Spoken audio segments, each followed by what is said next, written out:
So it has been almost 2 years since Zwift accidentally leaked the development of these things here, these Zwift Play controllers.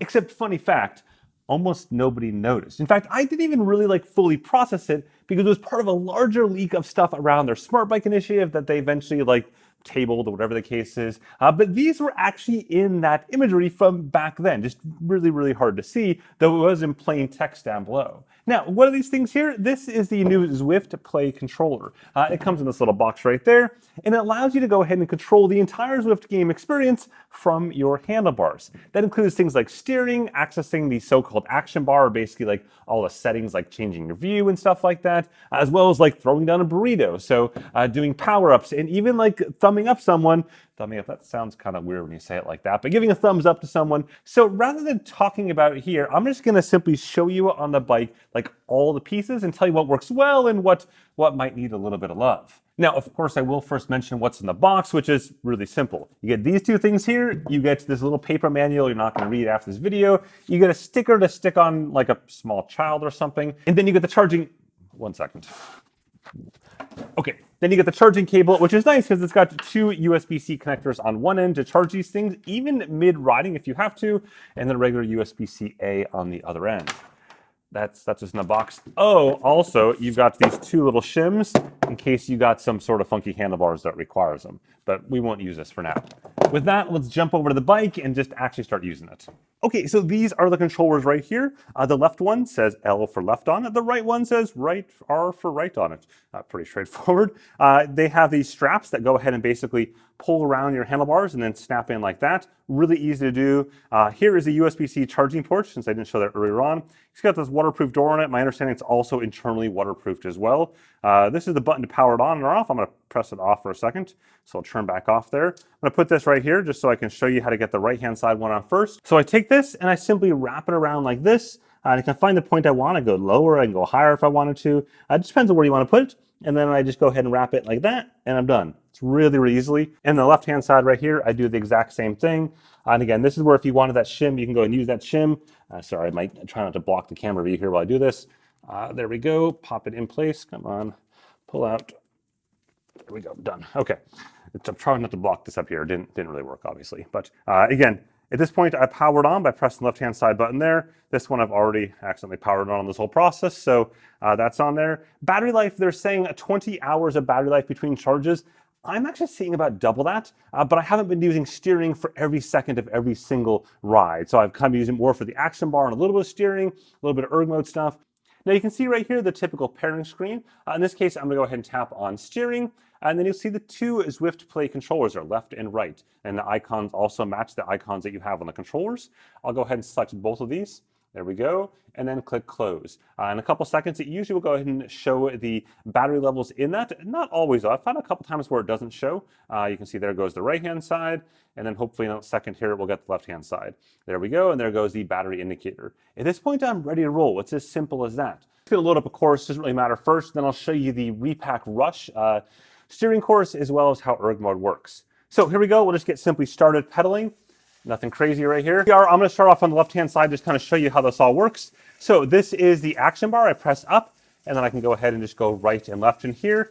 So for example, I can go to the ability to change my view, press up again, and I can choose what I want. So I can say, hey, I want to do it to be the angular rear facing. And now to confirm it, I press the green button on the right-hand side. There we go, just like that. Simple as that. I can say, you know what, I want the chase button instead, or I want rear facing, and so on. If I want to escape out of this menu, I press the blue purple button, and I've escaped out. Now again, I can go ahead and choose anything else within this action bar. So I can take a picture, there we go, and then it gets rid of the action bar. So if I want it again, I go ahead and press this up button, and go ahead and just turn something else on. I'm gonna change the view, because I just can't look at myself like that. It's just weird. Third person, here we go, the normal view, there we go, and escape out of this. Now, in just a second, we should go ahead and get the churn signal coming up. So I'm going to escape out of that again. Okay, you can see this junction coming up right here. Now, this is the way this is going to work. It's not going to be steering. I'll show you steering in a second. Instead, it's the choice. So you can see right now on the left-hand side, it says Ocean Boulevard. If I press to the right, I get the KOM. Back to the left, to the right. I'm not going to go up that big old hill, so we're going to choose left, and we're done. You don't have to press anything else, it just chooses left. If it was a three-way junction, I would go ahead and be able to choose the middle button to go straight. Now, let's talk about steering. So, in this case, you see the orange button right there. And if I go into or pull to the right, it goes to the right. If I pull this way, it goes that way. And I'm just pulling left and right. So I'm pulling left, pulling right on this side. I'm not pressing like this. If I press, it breaks. You can see it breaks right there, not so good. Versus if I just pull it to the outside, it goes left and right. This takes a little bit of getting used to be honest, but it's not too bad. Now, if I want to go ahead, I can drop a thumbs up bomb by long holding the Z button. So I'm going to long hold this. There we go, right on bomb. Boom, done, got that done. And you can also see right now I've got that truck power up. So the truck power up, I can go ahead and press the Y button up here to utilize that. So tap this, and boom, now I've got the drafting boost, and I'm good to go on that. So really quick access to those sort of things, which is kind of nice. Now again, back on the action side over here, the left-hand side, this is again more than just necessarily changing views. You have your remotes, you have the ability to hide and show the entire display. So you may have seen this in the past, kind of that clean version that just shows just the screen itself. Again, go back into this. You could toggle the coffee break. This will be available in a little while here. I haven't quite unlocked that yet. Toggle data graphs. All the different features, even the new teleport feature, to go ahead and teleport somewhere else, I can navigate this way. So I can say, you know what, I'm going to join TikTok over here, tap that, and let's go. And I'm doing this all from my handlebars. Like, that was super cool. I didn't have to do anything other than just tap, tap, tap, and I'm good to go, ready to roll with this group. Now we can go ahead and, let's go ahead and get rid of that clean display. There we go. Escape out of this. Now give it a big old thumbs up, right on bomb to everyone. Boom, that's done. Again, super efficient. Like, this is such a good use case of how clean this is. The last use case that's worthwhile noting is the ability to do changes in ERG mode. So you can see on the screen right now, I've got ERG mode. This is my workout last night. And what I can do is I can increase and decrease the targets for each one of those. So if I'm feeling a bit under the weather today, I can go ahead and pull that down.